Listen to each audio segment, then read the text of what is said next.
Pendant un mois, c'est Speed Théâtre qui t'emmène dans les coulisses du Festival Off d'Avignon. De retour sur Speed Radio et nous sommes en compagnie de Lucie de la compagnie Belle de Nuit qui joue son spectacle au théâtre de l'Observance et qui s'appelle Arrête d'être folle. Arrête d'être folle, alors qui est joué du 19 au 30 juillet avec un jour de relâche le 25 et il est joué à 14h15. Voilà. Oui, c'est ça. Alors de quoi parle ce spectacle ? Alors ça parle de la place de l'aidant dans la maladie. Émilie, une femme de une trentaine d'années, va commencer à vivre le début de la maladie de sa maman, qui va avoir Alzheimer. Et elle va vivre les étapes de la maladie, mais aussi vivre ces étapes, elle, comme une sorte de deuil, ou les étapes d'acceptation de devenir aidant, en fait. Voilà.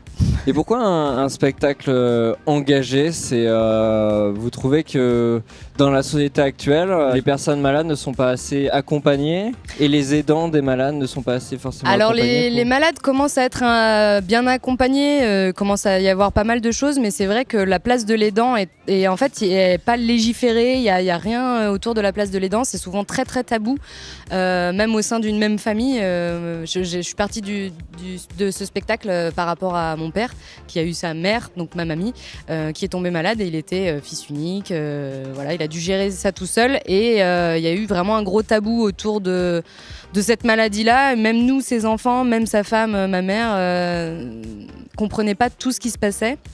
Et du coup, j'ai commencé à chercher un petit peu, à me renseigner, à parler aux aidants, mais pas que de la maladie d'Alzheimer, parce qu'elle n'est jamais citée, cette maladie, dans le spectacle. Et du coup, j'ai parlé un petit peu à plein de monde, j'ai lu beaucoup de livres, j'ai vu beaucoup de reportages, je me suis vraiment renseignée pendant 2-3 ans, avant de vraiment écrire le spectacle avec ma co-auteure. Pour savoir justement ce qu'il existait, et il n'existe pas grand-chose à part une journée de l'aidant, ce qui est peu. Donc là, c'est dans une famille, c'est comme une chape de plomb au final qui arrive. C'est hyper compliqué, oui, pour beaucoup de personnes de savoir comment réagir par rapport à comment on aide la personne, parce qu'en effet, il y a les personnels soignants, mais toi, en tant que personne, pour l'être que tu aimes, ou voilà, comment faire, tu vois, ça parle vraiment de ça, quoi, le spectacle. C'est ça, en fait, ça parle crûment de ce qui se passe vraiment dans l'arrivée d'une maladie. Donc, il y a des côtés, surtout dans la maladie d'Alzheimer, qui sont très drôles à des moments. Il y a des côtés qui sont très durs. En fait, j'avais vraiment envie de révéler tout autour de cette maladie, que ce soit pas un spectacle d'humour autour d'Alzheimer, que ce soit pas un spectacle complètement tragique, pathétique autour de ça. J'avais juste envie de vraiment montrer aux gens, au public, vous n'êtes pas seul en fait. Et on enlève les tabous pour ce spectacle. Et c'est vrai que je l'ai joué déjà plusieurs fois. Et les retours des personnes, que ce soit des aidants ou même des personnes qui ne sont pas encore aidants ou qui sont aidants de loin, on va dire, se retrouvent beaucoup dedans et sont contents de voir un spectacle qui dit juste les choses. Ça permet de se sentir moins seul. Pourquoi le nom de cette pièce de théâtre se nomme « Arrête d'être folle » ? Parce que c'est tout autant violent que la maladie et tout autant violent de réceptionner cette maladie en devenant aidant. Et vraiment, arrête d'être folle, c'est clairement ce qu'on dit pour quelqu'un qui commence à perdre la tête. C'est-à-dire, même la personne qui perd la tête, souvent, c'est je suis pas folle, tout va bien, j'ai la mémoire. Alors, c'est ce que ma grand-mère disait souvent, moi je suis pas folle, j'ai pas Alzheimer. Hein. Et dans le spectacle, c'est dit plusieurs fois par la fille Émilie, parce que elle l'accepte. Il y a des moments où elle n'accepte pas que sa mère devienne comme ça. Et pourquoi ne pas parler de cette maladie Alzheimer dans ce spectacle ? Parce que je pense qu'il y a beaucoup de spectacles qui en parlent très bien et que vraiment j'ai senti le désespoir dans le fait d'être aidant, et je voulais vraiment faire un spectacle dédié aux aidants. Et la maladie, c'était vraiment aux aidants de toutes les maladies. Neurodégénératives plus particulièrement, mais en fait, comme je parle pas de la maladie d'Alzheimer, je me suis dit que c'est vraiment intéressant de voir du côté de la personne qui aide. Parce que, en fait, parler de la maladie, je trouve que ça renferme un petit peu, puisque ça parle que d'une maladie. Et moi, je voulais parler vraiment de ce que personne parle. À chaque fois, quand on dit ma mère est malade ou machin, on parle de la personne malade. Elle va bien, oui, c'est sûr, elle a perdu la tête, c'est compliqué. On ne demande jamais à la personne, et toi, ça va ? Et du coup, moi, je voulais vraiment resituer les dents au cœur du spectacle. Et est-ce que ce spectacle aussi, dans l'idée, ça serait pourquoi pas de le jouer dans des hôpitaux, dans des endroits de parole enfin, quel est l'objectif de ce spectacle finalement L'objectif du spectacle, c'est de vraiment parler au plus grand nombre, donc, parce qu'en fait, tout le monde peut être aidant et va sûrement le devenir au bout d'un moment parce que la France vieillit malheureusement et que nos parents vieillissent et qu'on sait qu'à un moment, il y aura cette bascule-là. J'espère pas les gens pour leurs enfants, mais au moins pour les parents, il y aura forcément une sorte de petite bascule.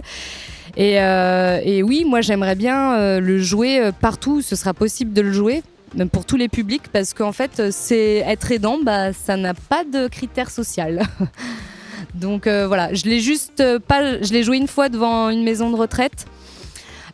C'était pas une bonne idée. Parce que le spectacle est assez compliqué à comprendre pour les personnes malades, justement. C'est vraiment pas intéressant. Puis c'est juste leur foutre la mort, en fait. Leur dire, voilà, je vous parle de ça, mais en fait, vous êtes comme ça. Et c'est pas intéressant. Vaut mieux, dans les EHPAD, par exemple, faire des spectacles plutôt drôles, de clowns ou des choses qui leur sortent un peu de leur quotidien ou qui juste les émerveillent, parce que c'est pas intéressant de leur rappeler. Est-ce qu'il y a un peu c'est pas que axé sur de la tristesse ou de la dépression, non, il y a tout un le peu monde a pleuré. Tout le monde a pleuré en fait dans ce Non, oui, c'est ça, c'est que y a forcément ce côté c'est un seul en scène dramatique quand même.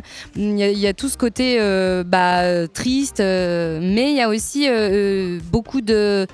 En fait, il y a beaucoup d'émotions qui se mélangent dans le spectacle, autant du côté colère, triste, du côté vraiment malheureux, mais il y a aussi des côtés très drôles. Il y a justement le médecin de cette madame là, de cette Josiane, qui est très très drôle, qui a un accent qui détend un peu l'atmosphère, et justement il est là pour ça, parce que je voulais vraiment faire un médecin de campagne qui lui dit les choses, mais comme si ça lui coulait dessus, parce que ça fait 30 ans qu'il est dans le métier, et puis voilà, donc il y a tous ces moments où c'est drôle en fait, et d'un coup c'est plus drôle. Et en quelques mots, si tu devais définir ce spectacle, ou donner en tout cas envie à quelqu'un d'aller voir ce spectacle? Eh ben, en quelques mots, ce serait de... Rappelez-vous juste quel spectacle vous a le plus marqué dans votre vie, ou quel film vous a le plus marqué dans votre vie.